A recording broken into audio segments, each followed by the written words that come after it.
fizemos algumas observações que vamos apresentar.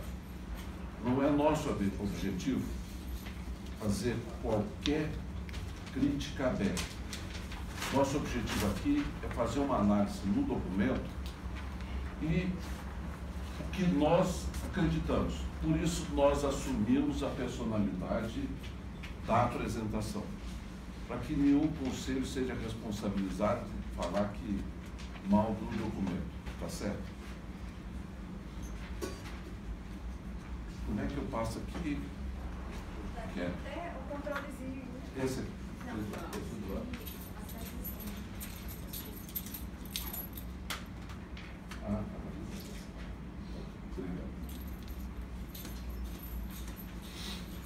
Nós vamos direto às críticas deles. Essas críticas estão lá, claramente, como crítica. A atuação dos conselhos se desenvolve em baixo nível se houver algum erro de concordância verbal. Isso aí eu copiei e colei.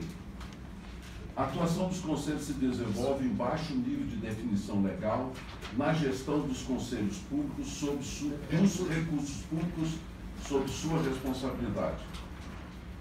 A concepção e estruturação não possui autorização legal. Isso aí eles se basearam que a maioria das leis dos conselhos não define claramente a criação de conselho regional. Quer dizer, a lei diz, fica criado o sistema Conselho Nacional, Conselho Federal e Conselhos Regionais. Não fala, ficam criados conselhos regionais e tal, eles consideram isso aí uma falha legal. São 559 autarquias, muito maior que todas as autarquias federais existentes. Isso quer dizer o seguinte, nós temos 32 conselhos existentes e o restante são os regionais. Isso é infinitamente maior do que todas as autarquias da administração indireta, federal e estadual. A estruturação dos conselhos como autarquias federais. Uma crítica que eles fazem claramente, contestam isso. Eu não vou descrever, senão vai dar 150 páginas, vocês têm o trabalho. A criação de uma unidade de controle interno de cada sistema de conselho por profissão. Eles defendem o seguinte, eles não consideram as comissões de tomada de conta, nem dos regionais, nem dos federais. Eles querem que seja criada uma estrutura de auditoria e controle interno próprio de cada sistema, de cada conselho. Alteração das leis que originaram o sistema para um formato único. Eles falam claramente na necessidade de uma lei única, de uma lei orgânica para os conselhos. Reintrodução da vinculação da supervisão do Ministério do Trabalho. Isso eles falam claramente, revinculadas ao Ministério do Trabalho. Controle pela CGU. Inexistência de auditoria interna, comissão de tomada de contas, eles não consideram. Insuficiência das atividades de fiscalização do exercício. Eles fizeram uma análise sobre o trabalho de fiscalização dos conselhos. Um trabalho até muito bem feito, que serve até como orientação para a gente. Mas mostram claramente que os conselhos não exercem a atividade fim dele, a atividade principal. E o mais interessante, eu acho que eles consideram nesse episódio os federais também. Sugestão de que parte da receita deve ser aplicada nas atividades relacionadas à fiscalização. O Conselho Federal de Fonoaudiologia tem, acho que no seu regimento, né? Uma resolução. Mas não é na lei, uma resolução que determina que certa quantia tem que ser aplicada na fiscalização. A gente está fazendo isso lá também. Mas outros conselhos têm, o CONTER tem um departamento de financiamento da fiscalização, tem estrutura própria, eles não contam, por exemplo, que os 20 e tantos carros que o CONTER comprou e cedeu aos conselhos regionais não entram na conta deles, entendeu? Eles não contam essas coisas, eles contam o seguinte, é o trabalho do fiscal viajando, fazendo relatório e relatório de despesa. É isso que eles contam. Sugestão de que conselhos adotem o modelo do Conselho Federal de Fonoaudiologia. Eu pus aí porque eles puseram lá. Ausência ou insuficiência de supervisão do Conselho Federal sobre os respectivos conselhos regionais. Esse é um outro problema. Desse ponto eles têm razão, mas eles não notaram que existem leis que criaram os conselhos que sequer determinam a vinculação do regional ao federal, que sequer permite que o federal faça intervenção ou faça a tomada de conta, auditoria, e pior, já houve conselho que perdeu na justiça para um conselho regional que se recusou de passar até cota à parte, de prestar conta dessas coisas. Então, esse é um assunto que eles olharam a legislação sem ater esses detalhes. Padronização de indicadores de desempenho e os resultados avaliados na prestação de contas de cada conselho regional. Eles querem que tenha uma padronização seguindo a fórmula do serviço público da administração direta e indireta. É isso que eles querem. Cobrança de taxa sem previsão legal. Tem conselho que não tem em sua lei a previsão de cobrança de taxa. De inscrição, de emissão de carteira, de certidão. Isso daí o Conselho Federal de Farmácia já perdeu uma ação na justiça assim. Renúncias de receitas. Eles não foram na 11.514.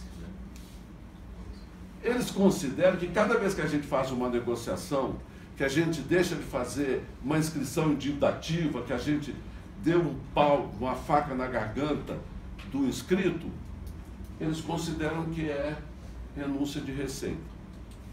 Cobrança de inadimplentes. Eles consideram, pelo relatório, que a cobrança de inadimplente tem que seguir os formatos do tributo, de cobrança de tributo. Aí ele não faz uma analogia, por exemplo, com os refis, eles não consideram isso. Eles não consideram, por exemplo, os parcelamentos, os perdões de dívida tributária que os governos estaduais fazem, aprovam na Assembleia. Verbas indenizatórias. Deixar os senhores lerem, que é melhor do que eu.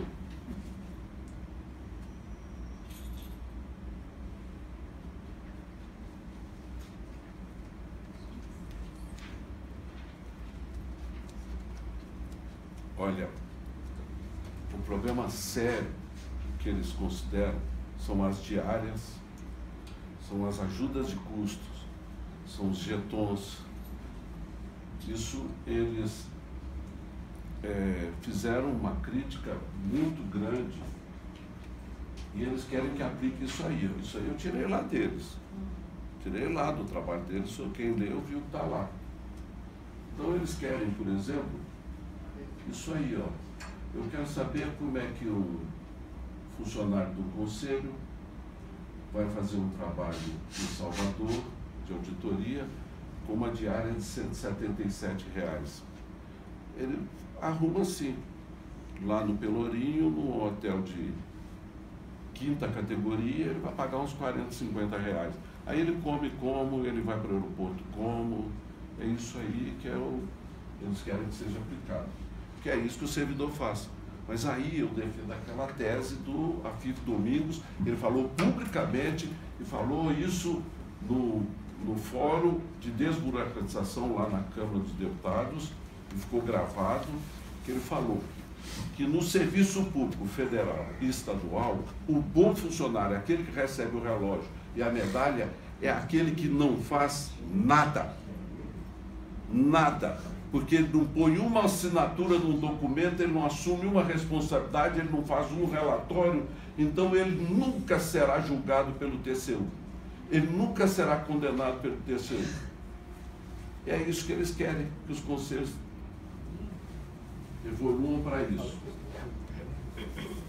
Bom,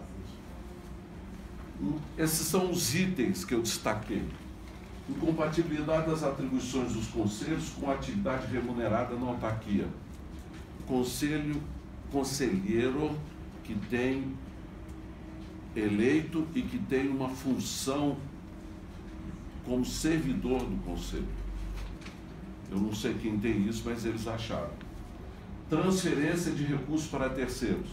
Então, isso aí, por exemplo, fez um evento, um congresso, um instituto, faz uma associação num congresso, transfere recursos para o instituto para fazer o evento. Essa a crítica deles. Ausência de amparo legal para a realização de empréstimo a terceiros. Esse terceiro, sabe quem é que é? Os regionais. Quando a gente faz um empréstimo a terceiro, eles consideram como isso ilegal. Bom, bolsa de estudos a pessoas físicas inscritas na autarquia. Eles dizem claramente lá no documento que precisa ser licitação pública se o CONTER quiser. Desculpa, CONTER. É a força do arte, né? 31 anos lá dentro. Que os conselhos têm obrigatoriamente fazer uma licitação pública para conceder uma bolsa de estudo. E outra, não é só para o profissional inscrito, não. Para os servidores dos conselhos também e para os conselheiros. Aí as propostas de encaminhamento. Eu estou procurando cansar os senhores membros, que vocês já leram, já viram, nós vamos poder depois conversar um pouco. Da ciência à Casa Civil da Presidência da República, ao Ministério do Planejamento, ao Desenvolvimento e Gestão, ao Ministério do Trabalho, ao Ministério da Transparência e Controladoria Geral da União, que a ausência da supervisão ministerial nos Conselhos de Fiscalização Profissional afronta os artigos 19 e 26 do Decreto-Lei 200 de 1967. Decreto-Lei 200. Sabe quem é que nomeia a diretoria presidente numa autarquia no Decreto-Lei 200? O senhor Presidente da República, por indicação do ministro. Bom, propostas. Essas são as propostas deles. Reestruturar a concepção e controle da gestão.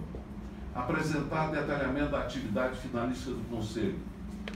Sobre as receitas, abster-se de cobrar taxas que não tenham previsão legal. Adotar critérios claros sobre a administração das receitas. Aqui, eles fazem um comentário sobre aquela, que nas leis fala, taxas e emolumentos, mas não define. Que a maioria dos conselhos tem lá taxas e emolumentos, mas não define, né? Adotar critérios claros sobre a administração das receitas. Observar as diretrizes legais para concessão de verbas indenizatórias. Nas transferências de recursos a terceiro, observar a Lei 866 de 1993, aí eles põem no que for cabível. Então,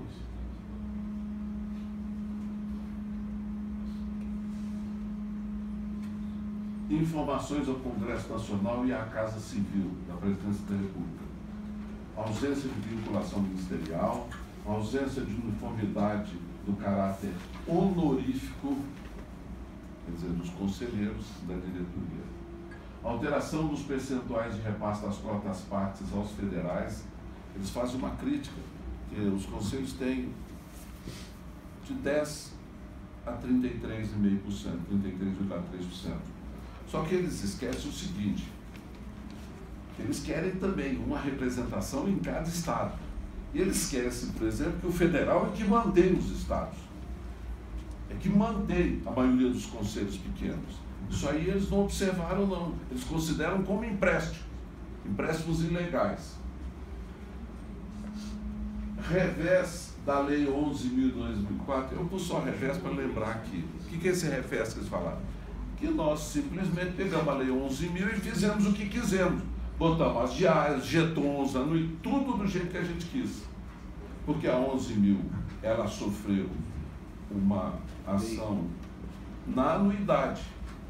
Ação de inconstitucionalidade na anuidade, mas nos dispositivos que permitem. Bom, ausência, eu quero isso, gente. Vamos contribuir também. Ausência de supervisão de conselhos federais sobre regionais. Vai fazer. Alguns conselhos chegam lá, está um bando de nego esperando na porta, fala, vem entrar aqui para ver. Isso na maioria dos conselhos acontecem essas dificuldades. E mais, no momento em que se acabou com o imposto sindical, a migração da vertente sindical para dentro dos conselhos está sendo massacrante. O Conselho de Técnicos Industriais e o Conselho de Técnico Agrícola ainda não conseguiram se instalar porque eles fizeram a besteira. E eu falei, não faça isso. Puseram que quem vai fazer a eleição deles é a Confederação. Sabe o que aconteceu? A CNPL fez lá uma ata entre eles, falou, vai ser diretor fulano, Beltrano, foi parar na Justiça. Aí a Casa Civil teve que fazer agora um decreto regulando como é que vai ser a eleição e falou que agora mudou a orientação do Palácio, que a eleição só será sustentada, quer dizer, financeiramente, pela CNPL. O restante terá que ser feito, eleição, direta e tal. Inviabilidade da existência de algum sistema com baixo número de inscritos. Esse é um outro ponto que eles bateram muito. Aí nós vamos para as consequências, e já estamos terminando. Primeiro, proposta de matéria constitucional legal que transforma claramente os conselhos em autarquia da administração indireta federal. Transformação dos empregados dos conselhos em servidores da administração indireta federal. Vinculação do Ministério do Trabalho e Emprego.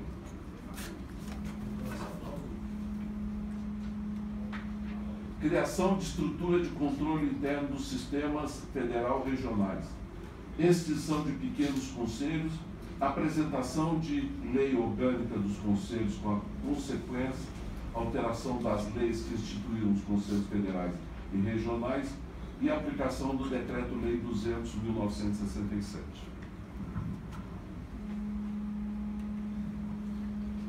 Bom, senhores, é isso que eu rapidamente passei para os senhores poderem discutir. Se você quiser resumir, deve ter mais.